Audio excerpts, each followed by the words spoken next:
get ready to jump into the battleground.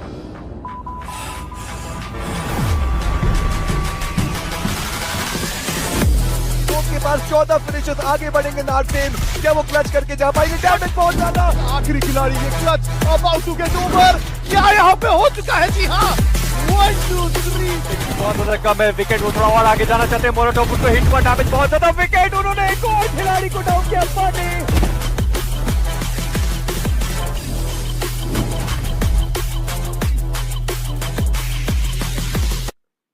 The last day approaches for the Group D, and they've got a final shot at making it to the top 8. Welcome to Realme PJazz 2025, the grind day 4. I'm going to be a host of Castro Necro. John alongside with me on the panel. It will be Icy Baby 1-2. Before we move on with the show, this event's brought to you by Realme, a brand that's redefining gaming performance with the Realme P3 Pro 5G. Make sure to move on towards Google and search for the Realme P3 Pro 5G, and you might just stand a chance to win some incredible rewards. The device is going to be launching on February of 18th, so make sure to check it out. But once again, moving on with the conversation, right, and continuing the storyline that we saw yesterday, we saw a decent amount of comebacks, and one of them was also pulled off by Hope. See, that's the thing about what's going to happen today, right? Personally, Yeah. Hope, they've had a lot of hiccups during day 1 and day 2, but they finally found a way to adapt and prioritize on safety net in general when it comes to Circle. But when it comes to day 4 in general, I feel like for every single team today, it's all about qualifying into the top 8. And in this case, what top 8 does and the bottom 8 will be doing is that they will be seeded in towards round 1 or round 2. With the lower 8s, they are going to be heading into round 1, whereas the top 8, they will qualify into round 2 instead. So the stakes between the teams seeding in the top 8 and bottom 8 is going to be very, very important in today's matches. Exactly. As you mentioned, top 8 moving towards the round 2. That's why a lot of teams just want to have that head start off the rip inside of the main event. And speaking of the Hope, right, yesterday we saw a major comeback from them. But we cannot really forget about the individual heroics that we saw as well. But you cannot really forget the fact that even there's so much money on the line. And that's one of the main reasons why we're seeing these teams, these players try it as hard as possible. The better start you get in the main event, the better it's going to be for you and your team. And knowing the fact that we're also seeing the new zone meta too just pull off the structure, even that's been quite interesting so far. But something that's even more interesting, that's going to be the prize pool for this Realme PJazz 2025 so far. It's going to be 2 crore rupees on the line. And of course, the champion team is going to be getting the most amount of money in their hands. As the graphic pops up on the screen, you will be able to get a clear picture of that. First placing team gets 16 lakhs in their hands. The second one will get 30, and the third one will get 20. Yep, and of course to top it off as well is that this prize pool will increase over exponentially because of the fact that we have introduced the esports crate to you guys. So basically, when you guys are purchasing the esports crate, 100% of the sales will be added into the overall prize pool. So this is by far the biggest prize pool that we have to offer. But on top of it all, they will be also awarded a special reward where the Realme MVP, Best IGL, Emerging Star, Best Clutch, Fan Favorite Team, and also the MVP finals will be awarded a separate prize pool by the end of the entire 2 months journey. Yeah, but the Realme MVP is getting the most amount of money so far, right? 3 lakh rupees will be in his pockets. Just imagine that much amount of money just going to one single man. But how do you exactly get your hands on that prize pool? Well, here's the points distribution. First placing team in the game will get 10 points. The second one will get 6. The third one will get 5. And it's going to keep on descending downwards from where 9th till 16th will get none. Exactly. So as you can see, based on some of the teams, they have prioritized a little bit to the strategy and how they want to adapt points in general, right? Like you want to get placement points, it's more like a safety net, but having a decent amount of finish points as well as placement points is going to be very, very important for some of these teams. However, for the last day, for grind day, Group D here, we are going to be starting things off with Erangel, Miramar, Sandhawk, similarly for these past 3 days, and then ending things off with also Sandhawk, Miramar, as well as Erangel. So this is going to be 2 of each El Clasico maps. Yeah, we've been looking at the same schedule for such a long time, but how the overall storyboard's looking like? Let's move on towards the overall standings and find out what exactly is going on in the overall board so far. VST's currently sitting at the top with 172 points. OMG's right underneath them, tailing them pretty closely with 145. Still, that's a bit of that gap coming through. And then you've got Wildfangs on the third. Yep, and to top it all, today's match is all about who qualifies in the top 8. So on the left is pretty much the top 8 teams. On the right is going to be the bottom 8. So whoever is seated on the left side, they will pretty much qualify into his round 2. And whoever is seated on the right is pretty much going to be qualifying into his round 1. So they are not eliminated yet. You will see them again. Only difference is which stage of the tournament it is going to be. However, now let's talk about the biggest important point, which is how do you qualify for the top 8. Currently, the benchmark is going to be 102 points, whereas the closest to the group, which is currently by Team Empire with 92 points. That's only a 10-point difference, and this actually leads up until the top 4 with Alibaba Raiders, who's actually on 109 place, so it's not that much big of a gap. Yeah, there's not a lot of that difference, especially when it comes to the points, right? You can easily break through in the top 8 if you really do have a decent game. But we've got a face-off between Genix FM and Team Empire, considering these teams are right next to each other in the overall standings. Genix FM is currently sitting on the 8th spot. Team Empire is currently sitting on the 9th spot. Just 10 points differencing between these two, as we see Genix FM with 72 finishes, and Team Empire's got 45 so far.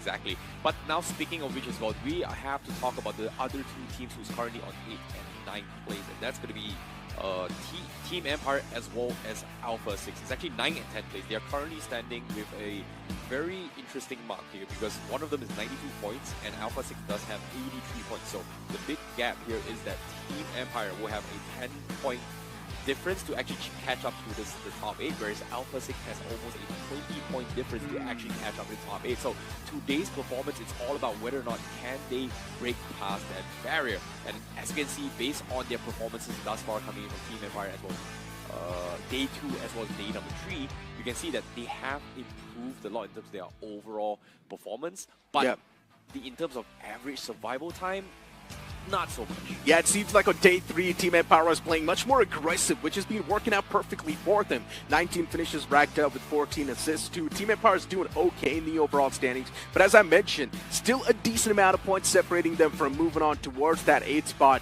And knowing the fact that Alpha 6 is also one of those teams that does stand a major chance to pull off the comeback too, you can see the team performance over here as well, day 2 and day 3. On day 2, they were doing okay, not that bad, but especially on day 3, they amped up the aggression, and they were also having much more of that survival time. Exactly, they started prioritizing on those positioning points, and interesting enough, both Team Empire as well as Alpha 6, both of them has gotten themselves 30 points for yesterday's match. So basically, considering the gap between them as well as top 8, it is only 10 and 20 points difference. So for Alpha 6 to qualify into the top 8, they need to get at least 30 to 40 points to close the gap and also potentially overtake the top 8 teams. So let's just say that they need a chicken dinner. Simple. If they manage to get somewhere around 25 points for Alpha 6, the comeback's on. But still, they will be barely off from making it to the top 8, right? Barely just off. But at the same time, they would need to hope that the teams in the top 8, they start a choke as well, especially Genix FM, considering they're the one at the entire line. But we've got the face-off between Do or Die and Hope Official as well, considering Do or Die, they've got 62 finishes so far, and Hope Official, a team that's been showcasing aggression from day 1, but on day 2, we saw a bit of that dip. Now, interesting enough, when it comes to Hope Official, they are one of the biggest comeback teams from day 1 until now. They were sitting somewhere in the bottom second half. They somehow crawled their way into a 7th position now. But the reason why we're showing Do or Die and Hope Official, even though they are currently placed in 6th and 7th place, is the fact that they are both tied at 104 points. That means that, again, teams at the bottom can potentially overthrow them if they do not perform well today. But up on screen, here's a highlight team for you guys, and that's going to be Pash as well as Saif, who's been the playmaker in yesterday's matches. Exactly. Pash especially coming in from Team Cosmic. But speaking of Team Cosmic in general, we've seen a bit of that dip in the performance from day 1 to day 3 and day 4. Team Cosmic is not playing the same way that they played on day 1, but they're still doing barely enough to scrape the surface and keep their spot pinned down in the overall standings. I mean, Pash, he's always been the main playmaker for Team Cosmic, nothing taken away from that. And yesterday, even Seth popped off in quite a great margin, since he was the one to get that Erangel game at least in a good spot for the players of all things. Yeah, Pash, let's talk a little bit more Pash, because this is going to be some of his moments, right? He was able to clutch out a lot of situations, being all by himself. And when he's clutching in these situations, he's one of the reasons why a lot of teams are struggling against him. Like, when we talk about people who just likes to zone people off in terms of playstyle similar to Sensei and Santura, that's the guy you got to be watching for. But where Safe is going to be a little bit different. Safe is going to be the guy that ends things rather than the ones that instigates fights instead.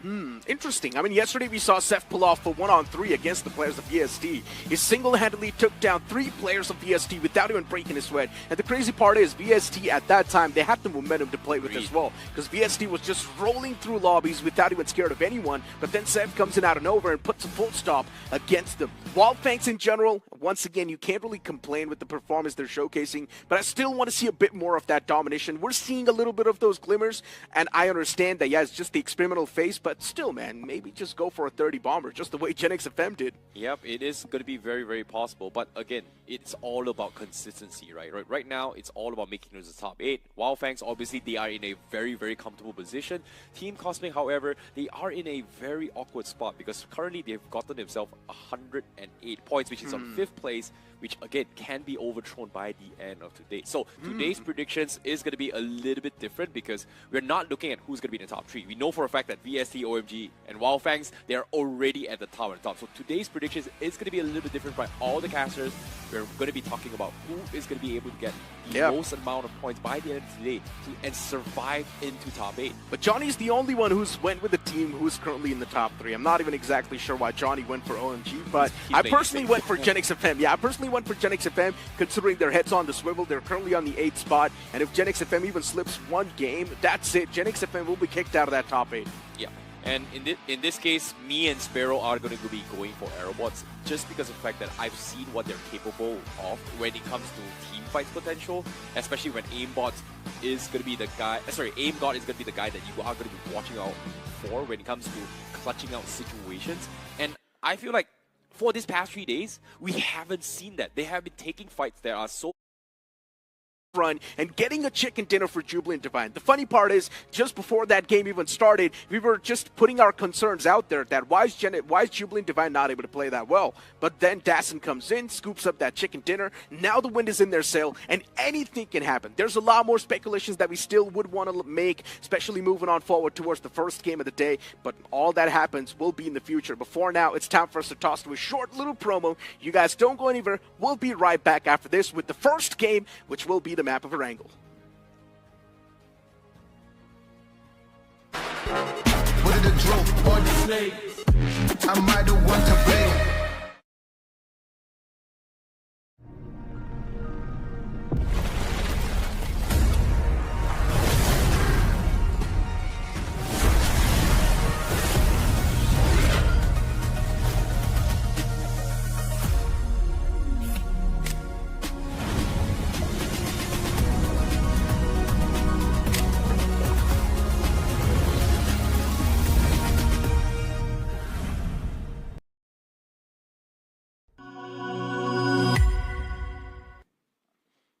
Once again, welcome back from that short break. And I see, as we know, we are going to be continuing that conversation about Jubilant Divine. And as I mentioned, before the last game started yesterday, we were putting our concerns out there that why is Jubilant Divine not able to perform? But then out of nowhere, Dassen comes in and saves the day. See, that's the thing about Jubilant Divine. It all comes down about consistency. But before we talk about Jubilant Divine, there is something I have to talk about, and that is going to be the Realme P3 series, which is the Pro 5G. And in this case, the Realme P3 Pro 5G will be coming out very, very soon, and it is going to be launching on February 18th. So it is known to be redefining gaming performances. And I got a little bit snippet as well, is that in the setting itself, you can actually customize the way you press the screen itself with this new phone. Wow, that sounds incredible, no? And I've also heard there's a lot more features like that, even in much more better in technology as well. So you know what? Move on towards Google and search for the Realme P3 Pro 5G. You might just stand a chance to win some exciting rewards. But once again, moving back with the conversation, right? Jubilant Divine, now they've got the momentum. VST, of course, it's one of those teams that's just going to constantly keep on rolling the lobby, especially for the teams that are currently sitting in the top 3. They can create a lot of problems for the teams on the bottom half. Yeah, and when it comes to Jubilant Divine, it feels like based on their current standings, it took them too long to come on online. Like yesterday, Dason, he did really well. But in terms of their current point standings, in order to actually make it in towards the top, they need to get themselves almost 70 points, 60 to 70 points to reach the top 8, and then hope that the guys on the top do not perform at all. So that is a near impossible game to achievement to actually overcome, which is, I think, unless they get 6 chicken dinners, it's impossible. No, I agree with that, absolutely. Jubilant Divine, they woke up a little bit too late, but I guess better late than never, right? Jubilant Divine can definitely use this same form, maybe inside of the round one, keep on climbing their way back up in the main event, because Jubilant Divine is one of those teams that's known for in the community. They're quite a known banner in the community. They're quite the known players as well, so they can definitely make that comeback happen.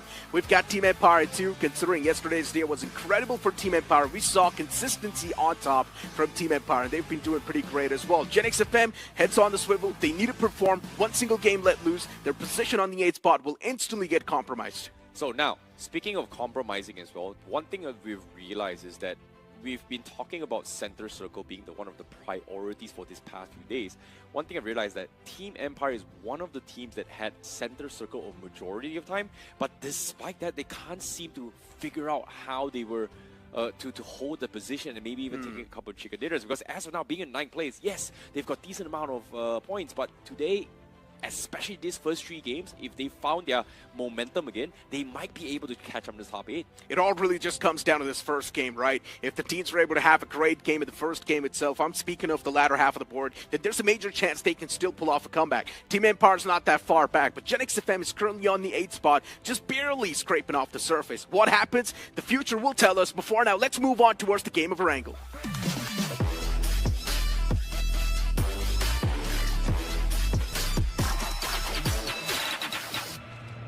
As the big bird's going to hit the skies once again on the map of Erangel, starting all the way from Stalbert towards Primorsk. This plain fly path, it seems pretty nice for the players.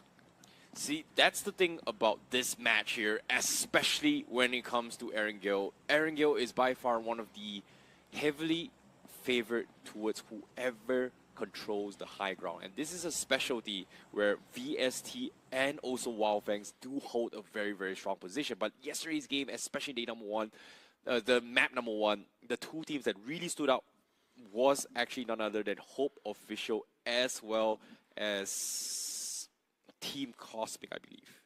Team Cosmic was one of those teams that was already there, I guess, in the top 5, right? Considering day 1 performance was so good that Team Cosmic, yeah, we did see a little bit of that dip in the performance, but Team Cosmic was just getting the bare minimum to keep themselves in the top 8 and keep their spot pinned down somewhere in the top 5. So I guess Team Cosmic, in my opinion, they are okay-ish, but still they can't do better. But Hope yesterday, it was a major comeback that we saw from them, but at the same time, do we really doubt their consistency? And in my opinion, it makes a lot of sense to doubt their consistency because we have seen a dip. See, that's the thing about Hope Official, right? Based on their graph in terms of how they've been performing from day 1, day 2. Day 1, day 2, they didn't really do too well. They struggled a little bit. They pushed themselves up. And then day 3 was a huge spike, which is yesterday. But before we get into details on Team Hope, let's talk about the map standings currently.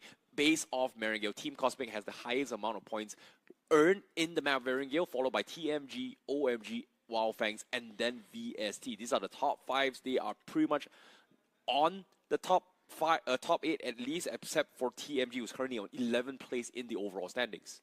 Indeed, man. I mean, especially for Team Cosmic, as I mentioned, right? Day 1 was the best day so far. Later on, Team Cosmic is just playing for the bare minimum. They don't even care because they know they've easily moved on towards the top 8. It's not even a question about that. And probably just trying to bring something new on the board, considering they know it's the new zone settings as well that they're playing with. So they just want to get ready with the strategies before they move on towards the main event. VST is currently on the screen. And speaking of VST, it's one of those teams that has definitely surprised us. The performance has been looking immaculate. Every single move they make inside of the game has been super clean. But hold on to that thought. VST in a clash against the players of OMG. Is this fight really going to come through? Seems like they are going to be stat checking, considering the fact that they are in a very comfortable position in the standings. So they might be trying to taste out how OMG's overall playstyle is going to be like. But I'm not entirely sure. Is it OMG that is stat checking VST, or is it the other way around? Yeah, it's a big question though. I mean, especially looking at the way OMG's position, feels like OMG is ready for some smoke. They definitely do want to go for this fight. Siraj gets spotted too. They know exactly where the players of VST are positioned as well. They know these 2 players are isolated. If they want, all the 4 players can make the pounce as well. Pratik and Beast, the 2 best performing players right next to each other. And these 2 players can make anything possible. Beast, especially yesterday, he was popping off in all the different margins. But this time around, Beast gets knocked off. It's not great news. Even Pratik is trying his best to get something done. Does he have enough time to cross on forward? He still goes for that gamble. I'm not even sure what Pratik wanted to do there. It's such a big mistake that Pratik has pulled off, and now because of him, his entire team's going to be in a big world of trouble.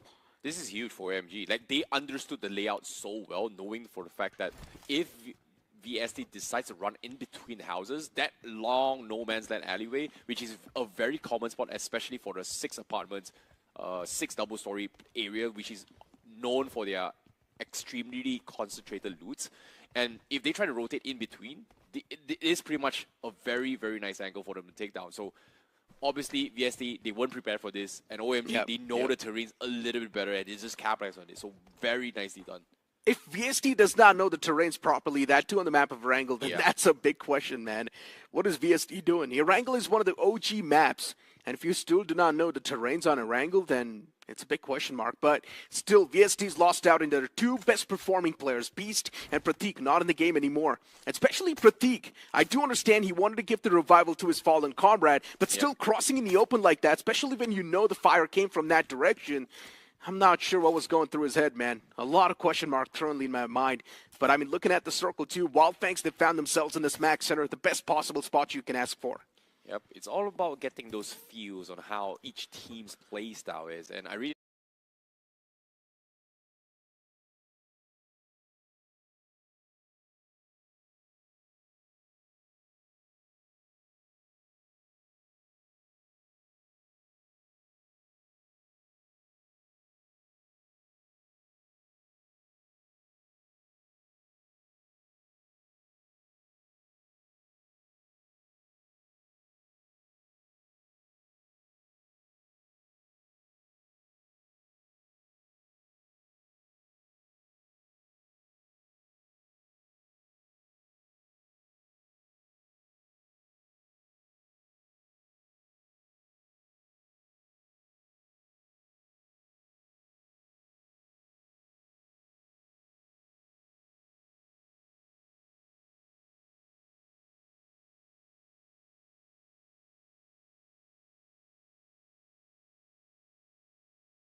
ਰੱਬ ਨੇ ਹੁਣ ਤੱਕ ਦੂਰ ਹੀ ਰੱਖੀ